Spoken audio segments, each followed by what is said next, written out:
Hello students, welcome to my YouTube channel Zoology Learning. Today's topic is physiology of excretion.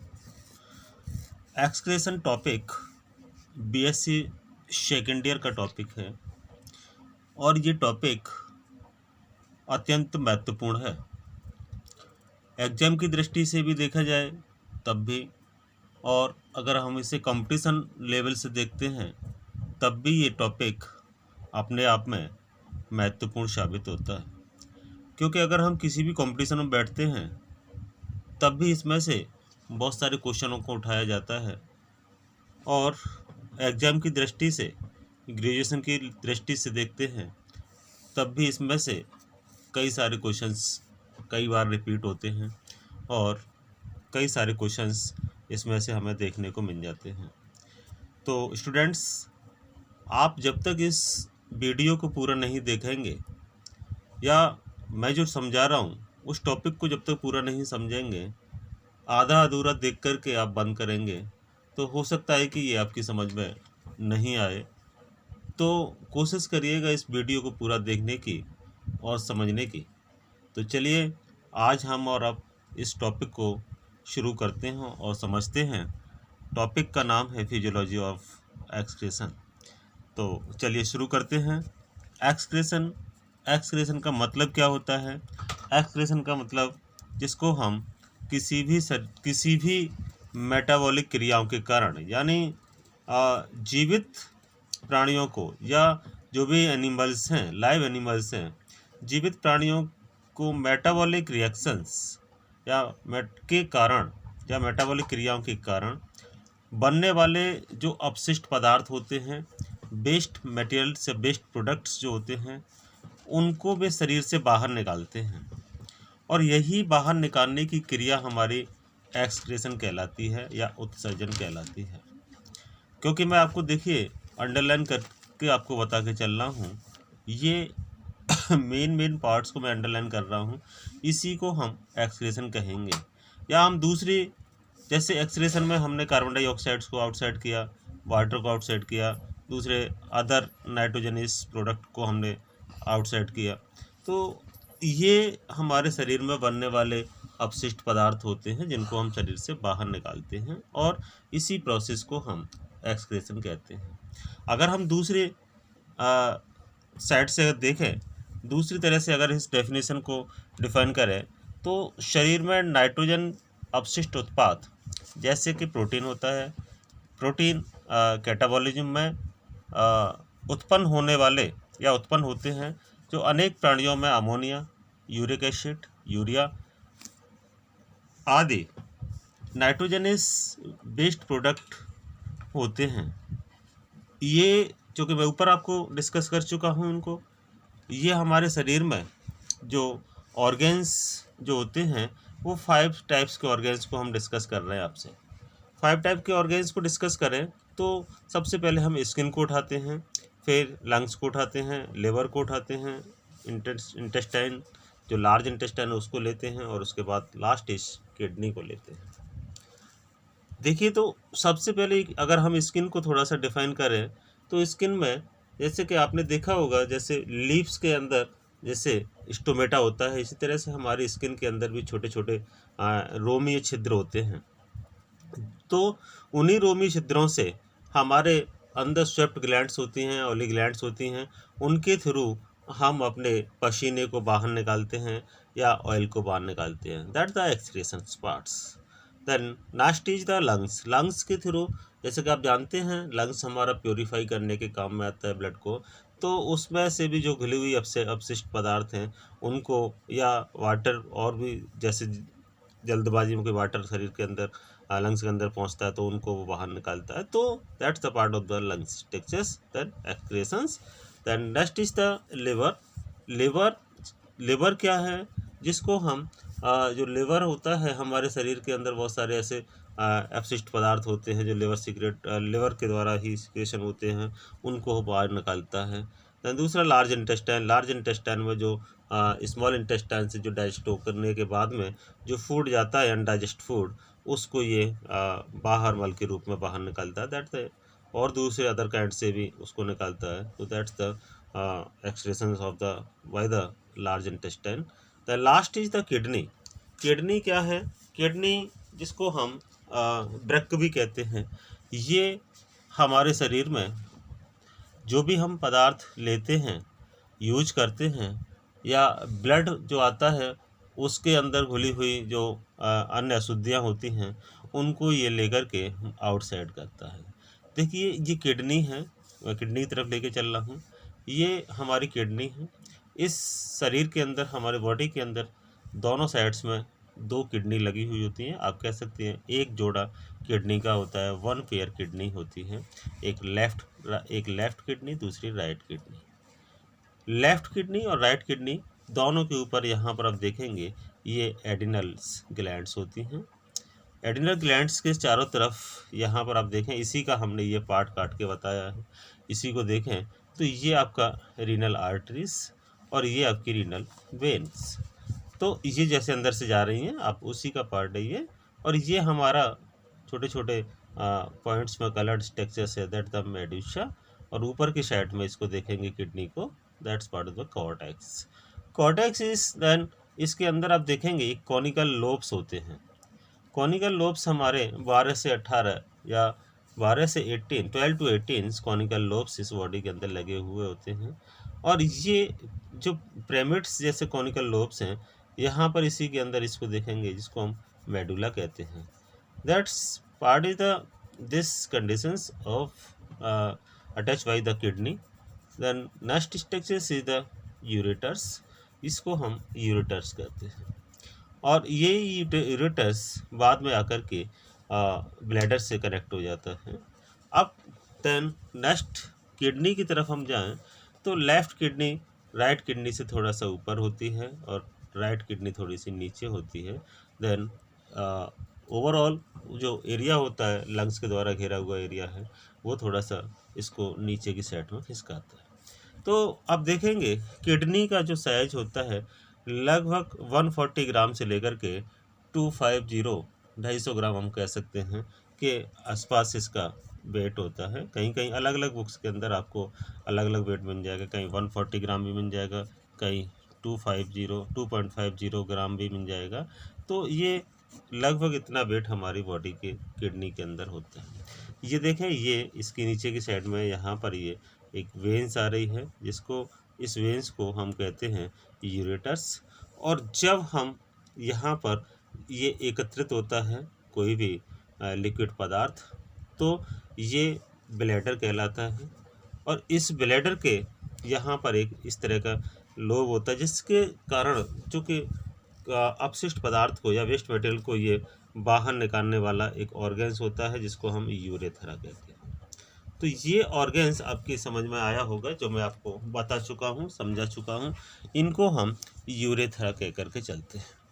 Then नीचे आप देखेंगे तो हम kidney की तरफ लेके चलें तो इसका कलर कैसा होता है किडनी का। किडनी का जो कलर होगा वो कलर हम देखें तो ये गहरे लाल कलर की किडनी होती है। देखिए मैं अंडरलाइन करके चल रहा हूँ, ये गहरे लाल कलर की किडनी होती है। और इसका जो आकार होता है, आप देखें इसका ये आकार है एक सेम के बीज की तरह आपका आकार है। ये देखेंगे, ये तो जैसे कि हमारी एक सेम होती है, वो सेम के बीज की तरह ये आकार होती है। तो सेम के बीज की तरह जो आकार हमें दिखाई देता है, मैं लिख भी चुका हूँ, इसका जो आकार है वो सेम के बीज की तरह दिखाई देता है। देखिए मैं अंडरलाइन करके चल रहा हूँ, उसी की तरह वो संरचना दिखाई देती है।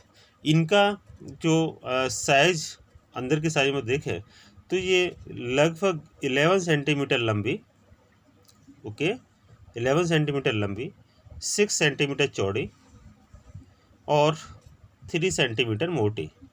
मैं दिखाऊंगा उसको अभी। तो ये 3 सेंटीमीटर मोटी होती है। इसका जो ऊपरी भाग होता है वो सुपीरियर और निचला जो भाग होता है उसको इन्फीरियर पोल कहते हैं। तो ऊपर की साइड में देखें, मैं अब किडनी पर लेकर के चल रहा हूँ, आपको किडनी को समझा रहा हूँ। ये भाग हमारा क्या कहलाएगा, ये सुपीरियर पोल कहलाएगा और ये इन्फीरियर पोल कहलाएगा। इसका ये यहाँ से लेकर के यहाँ तक का भाग जो होगा वो 11 सेंटीमीटर होगा, और यहाँ से यहाँ तक का जो भाग होगा वो आपका 6 सेंटीमीटर होगा। लेकिन इसका जो थिकनेस होगी, जो मोटाई होगी, इसकी जो मोटाई होगी वो 3 सेंटीमीटर मोटी होती है। तो समझ में आ रहा होगा, मैं जो डायग्राम आपको समझा के चल रहा हूँ वो समझ में आ रहा होगा। तो ये पॉइंट हम देख के चल रहे हैं, इस पॉइंट के चारों तरफ की थिकनेस और अदर पार्ट्स को। अब देखें ये का कार्य क्या है, इसका वर्क क्या है, ये किस प्रकार से आगे काम करती है। तो इसके अंदर देखें, ये सबसे पहले रक्त को छानने का काम करती है। ये ब्लड जो होता है, ब्लड को छानने का काम करती है। ओके, ये ब्लड को फिल्टर करने का काम करती है। इसके कारण यानी इसका पेशाब का जो ये इसका काम क्या होता है, इसका काम होता है पेशाब का निर्माण करना। ठीक है, इसका कार्य पेशाब का निर्माण करना होता है। दूसरा, ये एसिड और बेस को नियंत्रण करता है, अम्लीय और क्षारीय को। ये एसिड को और बेस को कंट्रोल करता है और अम्लीय और क्षारीय को नियंत्रित करता है। जिसको जो पीएच होता है, यानी आप कह सकते हैं ये पीएच को नियंत्रण करने का काम करता है। और जो भी होता है मैक्सिमम क्या होता है, ये जहर को, जो पॉइजनस पदार्थ होते हैं उनको ख़त्म करने का काम करता है। इसके अंदर अगर कोई भी पॉइजनस आ जाता है तो वो ख़त्म करने का काम करता है, यानी सीधे सीधे से वो ख़त्म कर देता है। किडनी के बाहर की झिल्ली, देखें किडनी के बाहर की झिल्ली को हम पेरिटोनियम मेम्ब्रेन कहते हैं। अब देखेंगे ऊपर वाली झिल्ली, जो किडनी के बाहर की झिल्ली होती है, वो पेरिटोनियम मेम्ब्रेन होती है, और इसके प्रवेश द्वार पर रीनल हाइलम्स, यहाँ पर आप देखें तो ये स्ट्रक्चर्स यहाँ पर देखें, ये मैंने लिखा है, ये आप देखेंगे ये जा रहा है पार्ट, और ऊपर की साइड में मैं ले गया हूँ यहाँ से। इसको हम कहते हैं रीनल हाइमस। तो ये रीनल हाइमस कहलाता है। अब इसी के नीचे हम देखेंगे यहाँ पर NH3 सबसे ज़्यादा पाई जाती है। इसी रीनल हाइमस पर NH3 जो अमोनिया होती है वो सबसे ज़्यादा पाई जाती है। लगभग 8 लाख नेफ्रॉन, देखिए लगभग 8 लाख नेफ्रॉन इसके अंदर होते हैं। क्लियर, मैं पेज टर्न ओवर कर रहा हूँ, आप नेक्स्ट पेज पर लेके चल रहा हूँ। आप देखिएगे तो इसमें 8 लाख इसके अंदर ये नेफ्रॉन होते हैं। तो ये प्रोसेस होता है हमारा किडनी का फिजियोलॉजी एक्सक्रीशंस का।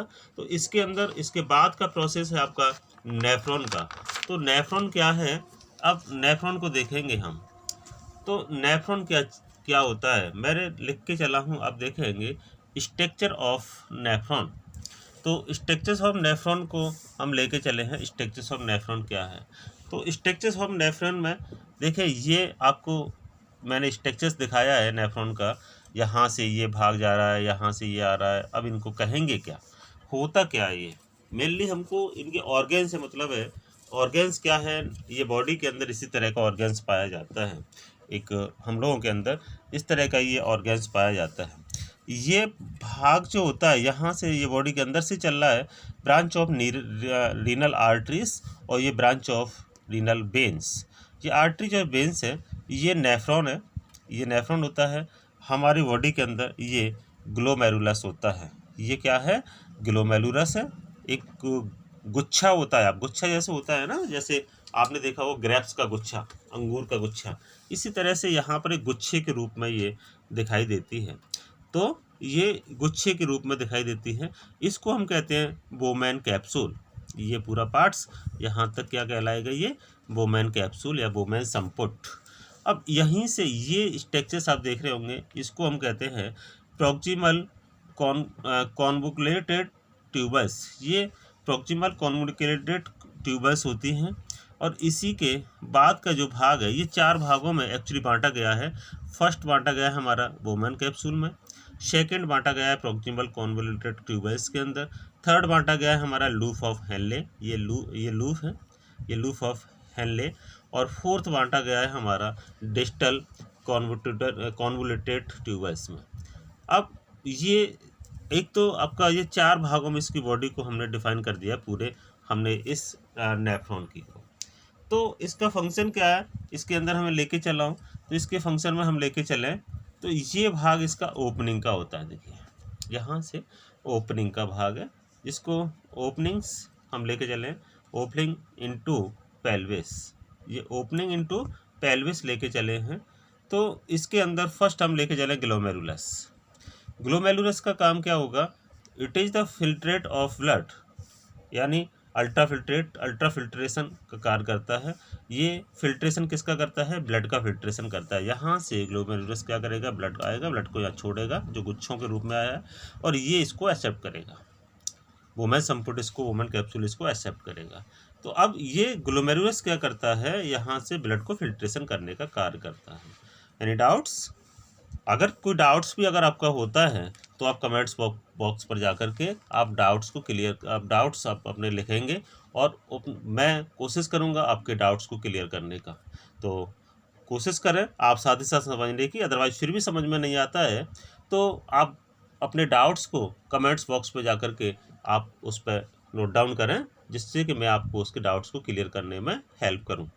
तो दूसरा पार्ट आता है, चलिए नेक्स्ट आगे के चलते हैं। दूसरा पार्ट आता है इसका दूसरा नंबर वुमेन कैप्सूल का। वुमेन कैप्सूल जैसे कि मैं आपको पहले लिखा चुका हूँ, ये फर्स्ट वुमेन कैप्सूल को लेते हैं। ये रीअब्जॉर्बेशन कहलाता है। रीअब्जॉर्बेशन का मतलब होता है पुनः अवशोषण। वुमेन कैप्सूल का काम क्या होता है, पुनः अवशोषण, यानी ब्लड यहाँ से ग्लोमेरुलस ने दिया, अब ब्लड जब ग्लोमेरुलस देता है तो उसके बाद ये ब्लड को फेंकने का काम करता है और आता है हमारे वुमेन कैप्सूल के अंदर। वुमेन कैप्सूल के अंदर जब आएगा तो वुमेन कैप्सूल क्या करता है, यहाँ पर यूरिया को छानता है। वुमेन कैप्सूल क्या करेगा, यूरिया को छानेगा, और यूरिया को छानकर, यानी ये यूरिया को छानकर क्या करता है, नेफ्रॉन में भेज देता है। ये आपने देख रहे होंगे, ये नेफ्रॉन है, यहाँ पर आप देखें तो ये नेफ्रॉन है, यहाँ पर ब्लड आया, इसको छाना, छानने के बाद में बाकी ये इसके अंदर भेज देता है। ठीक है, इसको हम नेफ्रॉन कहते हैं। नेफ्रॉन को जब नेफ्रॉन में भेजेगा तो ये जो विधि होती है ये डायलिसिस विधि कहलाती है। इस मेथड्स को हम क्या कहेंगे, डायलिसिस मेथड्स कहेंगे। जब ब्लड के अंदर कोई अशुद्धि होती है या उसमें कोई दिक्कत होती है पूरी तरह से बॉडी के अंदर, तो हम ब्लड को छानने का काम करता है, यूरिया को छानने का काम करता है और इसको डायलिसिस कराना पड़ता है। तो इसको हम डायलिसिस मेथड्स कहते हैं। किडनी, अब किडनी में ये कहाँ होता है, डायलिसिस कहाँ होता है, ये किडनी में होती है। ठीक है, ये किडनी के अंदर होता है। इसके अंदर हम देख सकते हैं, ये देखिए मैंने एरो के द्वारा दिखा रहा हूँ, पहले ग्लोमेरुलस, एरो, वुमेन कैप्सूल, उसके बाद नेफ्रॉन। क्लियर? ब्लड कहाँ, इसके अंदर से वुमेन कैप्सूल में, कैप्सूल के बाद में इसने फिल्टर्ड किया, फिर नेफ्रॉन के अंदर। इतनी सी बात यहाँ पर हम लेके चले हैं। इसके बाद आती है अल्ट्राफिल्ट्रेशन, और उसको अल्ट्राफिल्ट्रेशन क्या होता है, अल्ट्राफिल्ट्रेशन ब्लड से कणों को छानता है। यानी जो भी ब्लड होते हैं, अशुद्ध ब्लड है, इम्प्योर ब्लड है, इम्प्योर ब्लड से कणों को छानना और शुद्ध ब्लड को वापस लाने का कार्य करता है। शुद्ध ब्लड को ये वापस लाने का काम करता है, और आवश्यक पदार्थ को पुनः अवशोषण करने का काम करता है।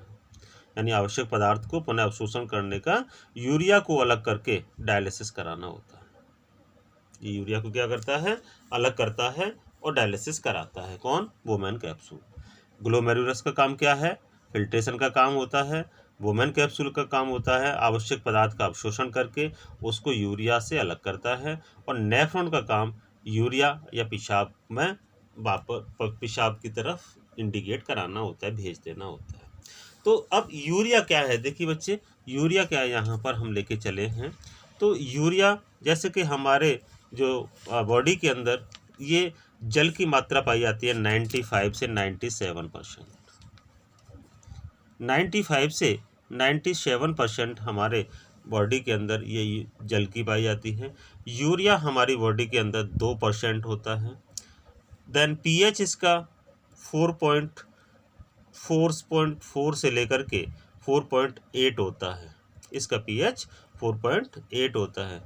कलर इसका कैसा दिखाई देता है, हमारे जो टॉयलेट होता है वो टॉयलेट का कलर या यूरिया का कलर कैसा दिखाई देगा, उसका कलर पेल येलो कलर दिखाई देता है। जैसे भूसे का कलर होता है, उस भूसे के कलर का तरह इसका हमारे टॉयलेट का जो कलर होता है उस तरह का दिखाई देता है। अब वो कलर जो येलो होता है, हमारा जो कलर दिखाई देता है वो किसके कारण होता है? हमारे अंदर यूरोक्रोम, ये यूरोक्रोम के कारण हमारे पेशाब का कलर हमारा कैसा दिखाई देता है? पेल येलो कलर देता है। लेकिन इसके अंदर से एक विशेष गंध आती है, स्मेल आती है, जो NH3 होती है, जिसको हम अमोनिया कहते हैं। अब इसी तरह से हमारे अंदर जो लैटिन का कलर येलो होता है, लैटिन का कलर किसके कारण येलो होता है? क्योंकि ये लैटिन के कलर को येलो करने के लिए हमारे शरीर के अंदर बिलूरीबियम्स, ठीक है, बिलूरीबियम्स जो लिवर बनाता है उसके द्वारा हमारे जो लैटिन का कलर पीला होता है। ऐसे ही ये किडनी क्या करेगी? ये तो यूरिया हो गया। अब किडनी क्या करती है? किडनी बीमारी यानी स्टोन जो कैल्शियम होते हैं, कैल्शियम ऑक्जेलेट यानी स्टोन, जो कैल्शियम वहाँ पर बनता है, कैल्शियम के कारण स्टोन बन जाता है। और यहाँ पर यूरेमिया NH3 की यानी अमोनिया की मात्रा बढ़ जाती है। जब अमोनिया की मात्रा बढ़ जाएगी तो हमारे जॉइंट पेन होना शुरू हो जाएगा, जिसको हम गठिया वाय कहते हैं या गठिया कहते हैं। और इसके अंदर यहाँ पर क्या होता है? साइनोवियल्स फ्लूइड होता है हमारी बॉडी के अंदर, वो कम हो जाता है, ठीक है। यहाँ पर हमारी हड्डियों के अंदर ये फ्लूइड भरा हुआ होता है, साइनोवियल्स, ये फ्लूइड कम हो जाता है और यूरिक एसिड बनना शुरू हो जाता है। यूरिक एसिड का जब बढ़ना शुरू हो जाएगा तो हमारी हड्डियाँ कट कट की सी आवाज़ करके, चरमरा करके वो पूरी तरह से दर्द कराएंगी, जिसको यूरिक एसिड बढ़ेगा, हमारी हड्डियों के जॉइंट्स में दर्द होना शुरू हो जाएगा। अब किडनी का अगर हम ट्रांसप्लांट कराएं तो ट्रांसप्लांट कराने पर किडनी का किसी भी बॉडी से लेकर के हम 48 घंटे के अंदर ट्रांसप्लांट करा सकते हैं। इसके अंदर उसके मुख्य जो एक्सक्रीटरी जो ऑर्गेन्स होते हैं, जो पदार्थ होते हैं, वो कौन कौन से पदार्थ होते हैं? देखिए, मुख्य जो पदार्थ हैं यहाँ पर हम सबसे पहले यहाँ पर लेके चले हैं यूरिकोटाइलिक। यूरिकोटाइलिक यहाँ पर एक पदार्थ है, यूरिकोटाइलिक ये एनिमल्स के अंदर होता है। एनिमल्स के अंदर इनमें N2 और यूरिक एसिड के रूप में, नाइट्रोजन और यूरिक एसिड के रूप में ये बाहर निकालता है। नाइट्रोजन को किसके रूप में बाहर निकालेगा? ये यूरिक एसिड के रूप में बाहर निकालता है। ये बनता है हमारा बर्ड्स के अंदर, रेप्टाइल्स के अंदर, और यहाँ पर कुछ हमारे गैस्ट्रोपोड्स होते हैं, उनके अंदर ये यूरिकोटाइलिक ये बनता है, तो वहाँ से ये बाहर निकालता है। नेक्स्ट इसके अगली तरफ हम आगे जाएं एक्सक्रीटरी सिस्टम में, तो इसकी तरफ हम देखेंगे। दूसरा आता है अगला इसी के अंदर यूरियोटैलिक एनिमल्स। यूरियोटैलिक एनिमल्स में क्या होता है? इसमें सभी मैमल्स आते हैं, सभी मैमल्स आते हैं और यंग फिशेज आती हैं, यंग एम्फीबियंस, फिशेस की बात बाद में करेंगे। यानी मैमल्स आते हैं, यंग एम्फीबियंस आते हैं, और यहाँ पर एम्फीबियंस के अलावा जितने भी और पॉलीचीट्स होते हैं, पॉलीचीट्स तो नहीं है, जितने भी कार्टिलेजिस मछलियाँ होती हैं, कार्टिलेजिस फिशेज जो होती हैं वे आती हैं, यानी कार्टिलेजिस फिशेज आती हैं। और जो N2 को, यानी ये क्या करती हैं? नाइट्रोजन को यूरिया के रूप में बाहर निकालती हैं। कौन कौन? यूरोटैलिक एनिमल्स क्या करते हैं? इनमें सभी मैमल्स, यंग एम्फीबियंस और कार्टिलेजिस फिशेस आती हैं, जो नाइट्रोजन को यूरिया के रूप में बाहर निकालती हैं। क्लियर? यहाँ पर क्लियर हो रहा होगा, इसी के रूप में ये बाहर निकालेंगे। एक और आता है आपका अमोनोटैलिक एनिमल, लेके चल सकता हूँ। यहाँ पर अगला पॉइंट दें तो अगले पॉइंट हम दे सकते हैं अमोनोटैलिक एनिमल। अमोनोटैलिक एनिमल्स के अंदर हम लेके चलें तो ये इसके अंदर क्या आता है? वे जंतु जो हम लिख देते हैं, वे जंतु जो मुख्य रूप से नाइट्रोजन को, ठीक है, नाइट्रोजन को किस में? NH3 में, अमोनिया में, नाइट्रोजन को अमोनिया के रूप में शरीर से बाहर निकालते हैं। शरीर से बाहर निकालते हैं या उत्सर्जित करते हैं। ये क्या कहलाता है? हमारा अमोनोटॉलिक कहलाता है। इसी को हम अमोनोटैलिक कहते हैं। अमोनोटैलिक कहते हैं इसी को, जो नाइट्रोजन को अमोनिया के रूप में बाहर निकाले उसी को अमोनोटैलिक कहते हैं। इसमें कौन कौन से आते हैं? देखिए, इसमें आते हैं प्रोटोजोअन्स। एग्जाम्पल हम दे सकते हैं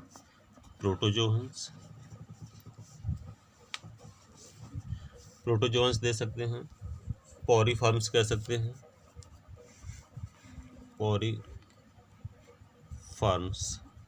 पॉरीफॉर्म्स कह सकते हैं, मॉलस्क कह सकते हैं, और आर्थ्रोपोड्स कह सकते हैं, आर्थ्रोपोड्स ETC कर सकते हैं। बहुत सारे एनिमल्स आते हैं, ये इस काम को करते हैं। उम्मीद है आपकी समझ में आ रहा होगा ये। तो इसी के साथ में एक और हम लेके चले इसी को।